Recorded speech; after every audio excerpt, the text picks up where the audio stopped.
The morning mist hung low over Buckingham Palace as King Charles III sat alone in his private study, staring at the letter that had arrived just hours before.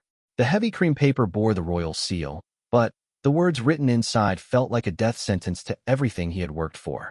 His hands trembled slightly as he read the contents for the third time, each word cutting deeper than the last. The investigation had been going on for months, hidden from the public eye by palace officials who hoped it would simply disappear. But secrets have a way of surfacing, especially when they involve the crown. What had started as whispers in the corridors of power had grown into a full-blown scandal that threatened to shake the very foundations of the monarchy. Charles had always known this day might come. The decisions he made 20 years ago, when he was still Prince of Wales, had seemed necessary at the time. The country was facing a crisis, and difficult choices had to be made.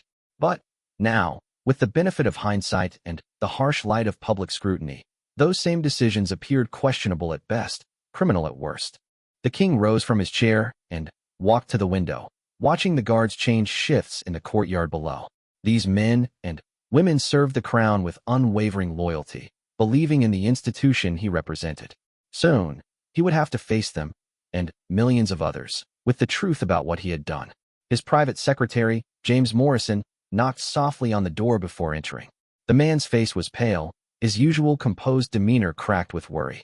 He carried a folder thick with documents and newspaper clippings that painted a picture Charles wasn't ready to see.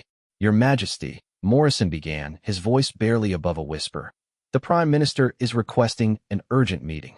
The Attorney General has also called 3 times this morning. They're saying the evidence is overwhelming." Charles nodded slowly, his reflection in the window showing a man who had aged years in just a few hours. The weight of the crown had always been heavy, but this burden felt impossible to bear. He thought of his sons, William and Harry, and how this would affect them. He thought of his grandchildren, innocent souls who would grow up knowing their grandfather had been branded a criminal by the courts. The charges were serious financial misconduct, abuse of power, and conspiracy to defraud the public treasury. The prosecution claimed that during his time as Prince of Wales, Charles had orchestrated a complex scheme to divert millions of pounds from charitable organizations into private accounts controlled by his inner circle. The money was supposed to help disadvantaged communities across Britain, but instead, it had been used to fund lavish lifestyle expenses and secret political activities. What made the situation even more devastating was the involvement of his closest advisors, people he had trusted with his life. Some had already been arrested, others had fled the country, and a few were cooperating with authorities in exchange for reduced sentences.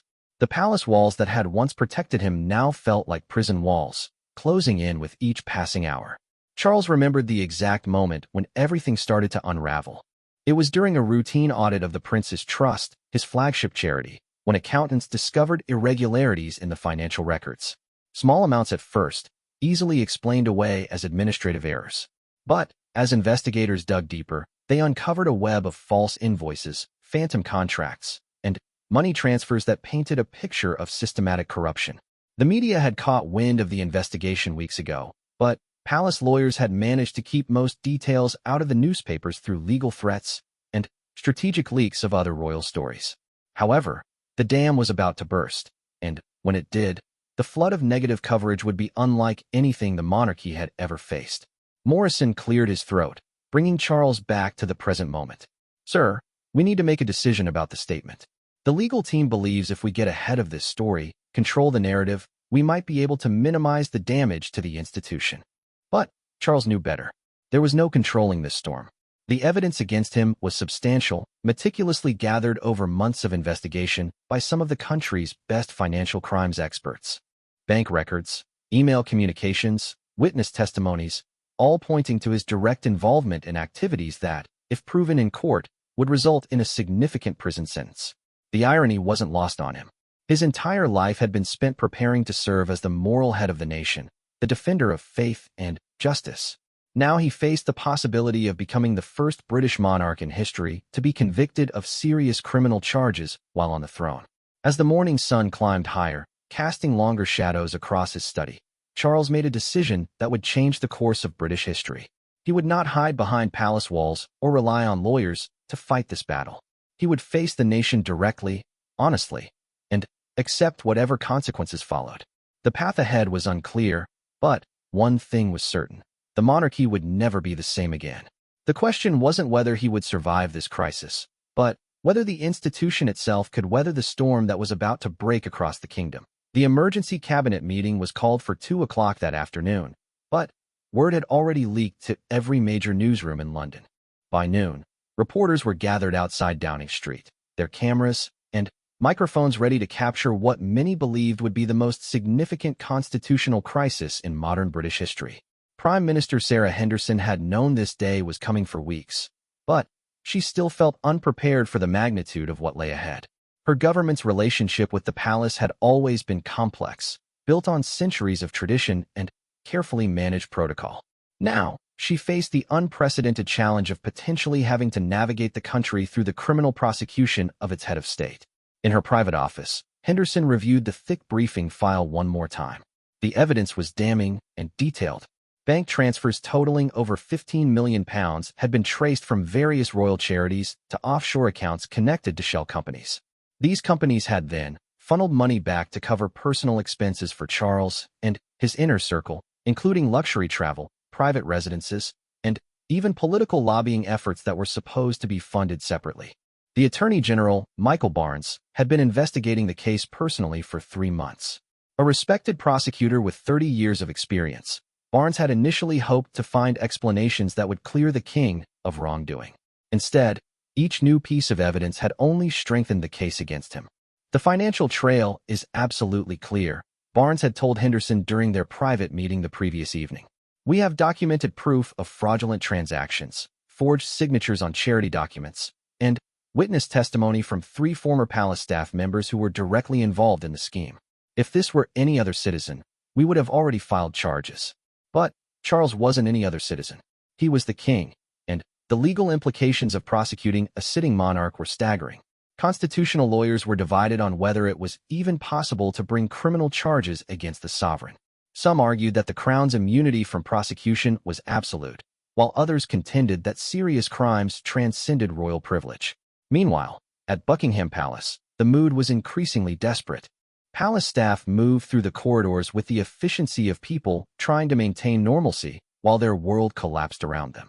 The king's private secretary had fielded over 200 calls from journalists, members of parliament, and foreign diplomats, all seeking information about rumors that were growing more specific by the hour.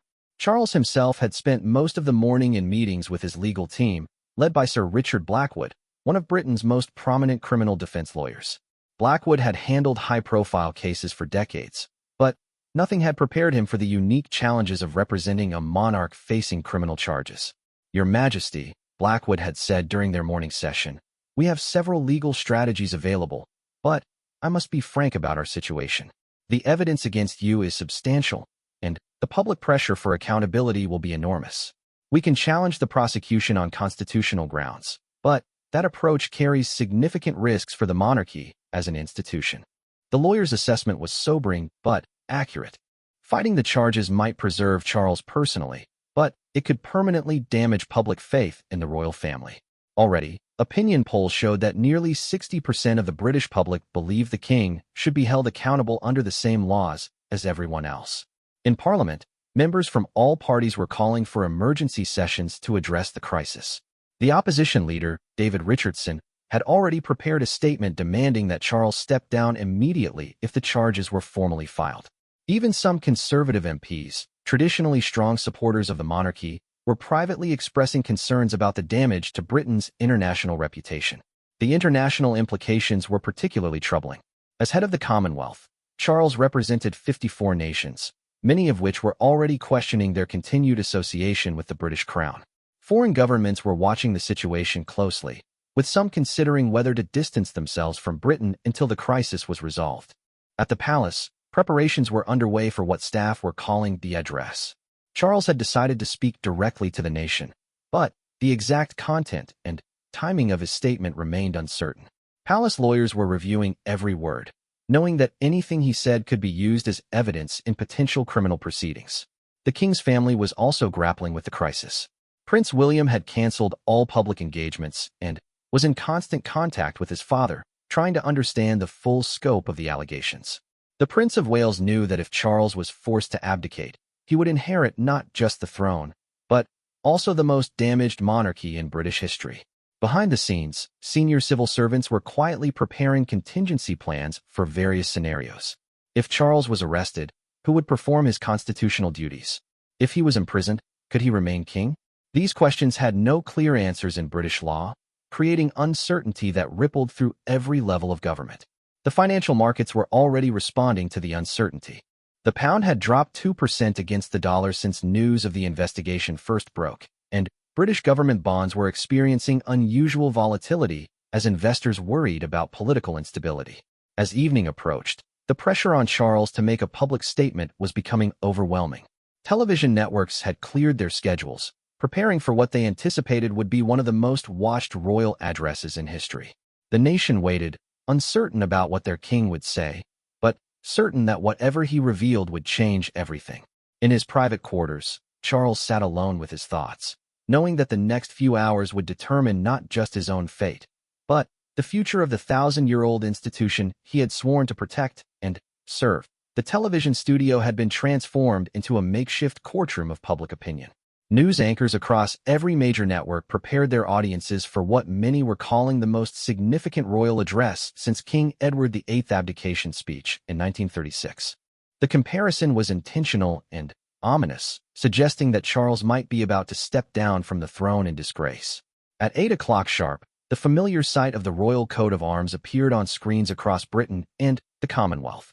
Then, slowly, the camera pulled back to reveal King Charles III, seated behind his desk in the same study where he had received the devastating legal documents just that morning. He looked older than his 75 years, his face drawn with exhaustion and worry. "My fellow citizens," he began, his voice steady but filled with emotion that was impossible to hide. "I speak to you tonight during one of the darkest moments in my life, and perhaps in the long history of our monarchy. Today, I learned that criminal charges may be filed against me in connection with financial irregularities involving charitable organizations under my patronage." The words hung in the air like a confession, immediately confirming what millions had suspected but hoped wasn't true. Across the country, families gathered around television sets fell silent, absorbing the reality that their king was admitting to potential criminal behavior. Charles continued, his hands clasped tightly in front of him. "I want to be absolutely clear with you about what happened, because you deserve the truth, however painful it might be for me to tell and for you to hear. 20 years ago, when I was Prince of Wales, I made decisions that I believed were in the best interests of the causes I supported and the people I served. I now understand that some of those decisions violated both the law and the trust you placed in me." The admission sent shockwaves through the palace staff, watching from adjacent rooms. Palace lawyers had advised against such direct acknowledgement of wrongdoing, but Charles had insisted on complete honesty, regardless of the legal consequences. The charges being considered involved the misuse of approximately £15 million from various charitable trusts and organizations, he said, his voice beginning to crack with emotion. Money that was donated by generous people to help those in need was instead used to cover expenses that should have been paid from other sources. "I take full responsibility for this betrayal of trust." In living rooms across Britain, viewers watched in stunned silence as their monarch detailed his crimes with the precision of a prosecutor reading charges. The king's pain was evident, but so was his determination to face the consequences of his actions without hiding behind royal privilege or legal technicalities. "I know that many of you are asking how this could have happened and why I allowed it to continue for so long," Charles said, pausing to compose himself before continuing. "The truth is that what began as a temporary measure to address urgent needs gradually became a systematic abuse of the positions of trust one held. Each time I authorized these transfers, I told myself it was justified by the greater good we were accomplishing. I was wrong. The international reaction was immediate and devastating. Within minutes of the address beginning, news alerts were flashing across screens worldwide. The headlines were uniformly damaging. British King admits criminal conduct. Monarchy in crisis as Charles confesses to fraud. Royal family faces existential threat. Prime Minister Henderson watched the address from Downing Street, surrounded by her senior advisors who were frantically taking notes and preparing response strategies. The constitutional implications were staggering. No sitting British monarch had ever admitted to criminal behavior on this scale, creating a crisis that had no historical precedent or clear legal resolution. Charles pressed on with his statement, seemingly unaware of or unconcerned with the chaos his words were creating in government offices and newsrooms around the world. I want you to know that I have instructed my legal representatives to cooperate fully with the ongoing investigation. I will not use my position as king to avoid accountability for my actions. If the courts determine that I should face criminal prosecution, I will submit to that process. The words criminal prosecution coming from the mouth of the king created what historians would later describe as one of the most shocking moments in British television history. The idea that their sovereign might soon be sitting in a defendant's dock seemed surreal, yet Charles was making it clear that he considered himself subject to the same laws as his subjects. However, he continued, his voice growing stronger, I want to address the question that I know many of you are considering, whether I should abdicate the throne. After much prayer and reflection, I have decided that I will not abandon my duty to serve you, even in these circumstances. The monarchy is bigger than any individual, including me, and I believe it can and must survive this crisis. This declaration surprised even his closest advisors, who had assumed that abdication was inevitable once the charges became public. Charles was choosing to fight for his crown, despite the enormous personal and institutional risks involved. I understand that my decision to remain as your king while facing potential criminal charges is controversial and unprecedented, he acknowledged. Some will argue that I should step aside for the good of the institution. But I believe that running away from my responsibilities would compound the harm I have already caused. I owe it to you, and to the generations of monarchs who came before me, to see this through with dignity and courage. The king's voice broke slightly as he neared the end of his address. I know I have lost the trust of many of you, and I may never be able to fully earn it back. But I want you to know that every day for the rest of my reign, whether that be weeks, months, or years, I will work to make amends for the mistakes I have made. I will use whatever time I have left as your king to serve with the humility and honesty that should have guided me from the beginning. As Charles concluded his address, and the royal coat of arms returned to the screen, Britain found itself facing an uncertain future. The king had chosen transparency over protection, accountability over abdication. Whether this decision would save the monarchy or destroy it remained to be seen. But there was no doubt that everything had changed in the span of 15 extraordinary minutes. The morning after the king's address brought chaos to every corner of British society. Newspaper headlines screamed variations of the same shocking story. King confesses to fraud, monarchy in meltdown. Charles, I am a criminal. The images accompanying these headlines showed a broken man who had traded his crown's dignity for brutal honesty. Outside Buckingham Palace, crowds had gathered throughout the night. Some held signs calling for Charles to abdicate immediately, while others showed surprising support for a monarch who had chosen truth over self-preservation. Police barriers had been erected to manage the growing number of protesters, journalists, and curious onlookers who wanted to witness history in the making. Inside the palace walls, the atmosphere was one of controlled panic. Senior staff members who had dedicated their careers to protecting the monarchy found themselves navigating completely uncharted territory. Protocol manuals that had guided royal operations for centuries offered no guidance for managing a reigning monarch facing criminal prosecution. Prince William arrived at the palace before dawn, his face grim with the weight of responsibility that was rapidly shifting onto his shoulders.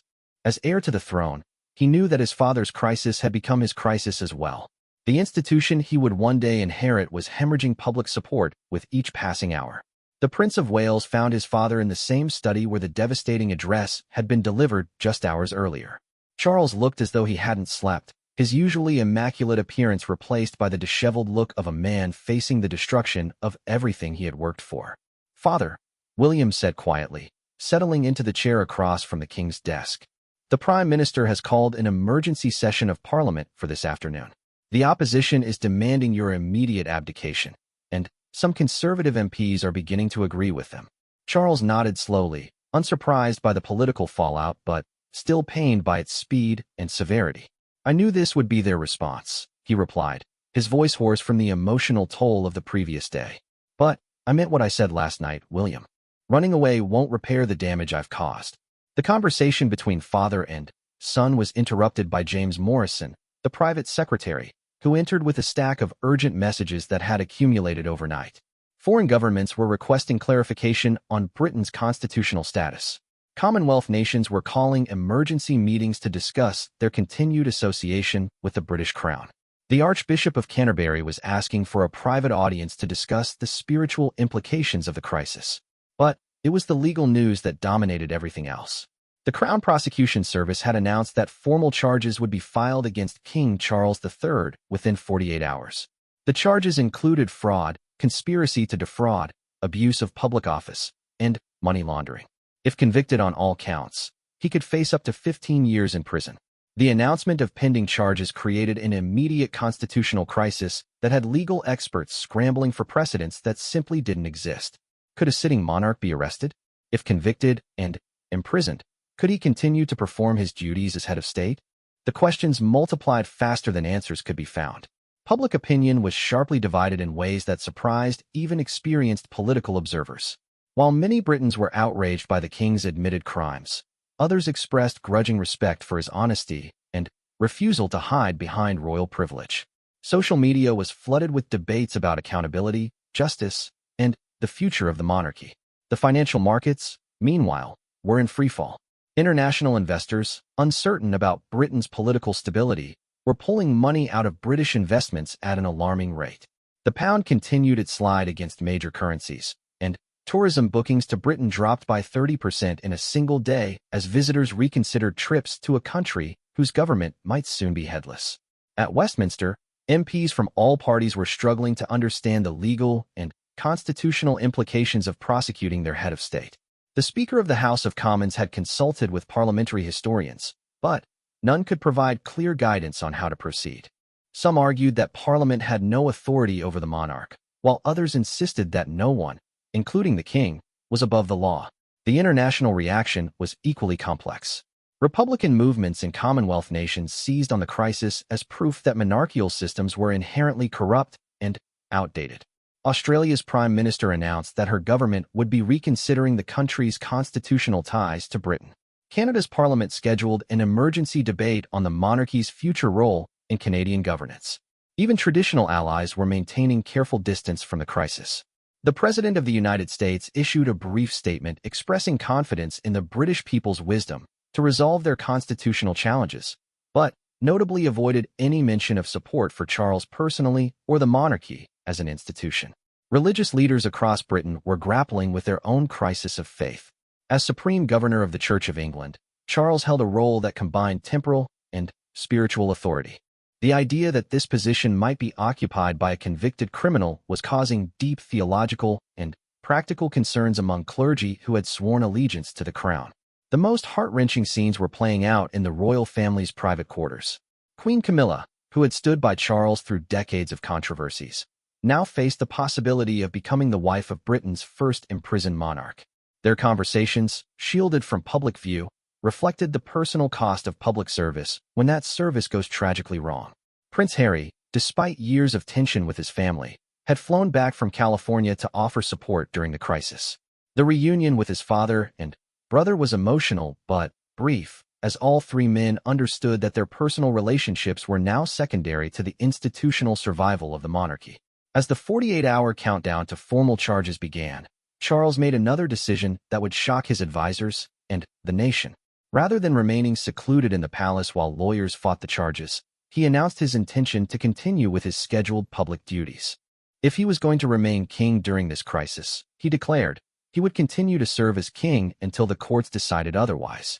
The decision meant that Britain would witness the surreal spectacle of a monarch performing his constitutional duties while simultaneously preparing to defend himself against criminal charges that could result in his imprisonment. The contrast between the dignity of royal ceremony and the sordidness of criminal proceedings would test the very foundations of what it meant to be British. 6 months later, the Old Bailey Courthouse had become the most watched building in Britain. Every morning, crowds gathered behind police barriers as King Charles III arrived for another day of his criminal trial. The sight of a reigning monarch sitting in the defendant's dock had initially seemed impossible, but, after months of legal proceedings, it had become a surreal new normal. The trial itself had been a masterpiece of legal drama and constitutional crisis. Charles had refused all offers of plea bargains, insisting on a public trial where the evidence against him would be presented in full.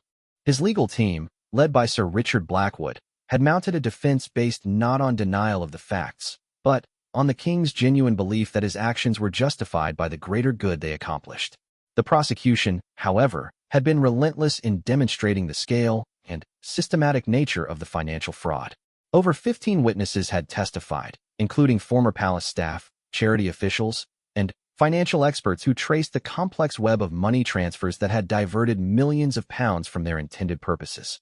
The most damaging testimony had come from Margaret Thornton, Charles's former financial advisor, who described in detail how the scheme had evolved over nearly 2 decades.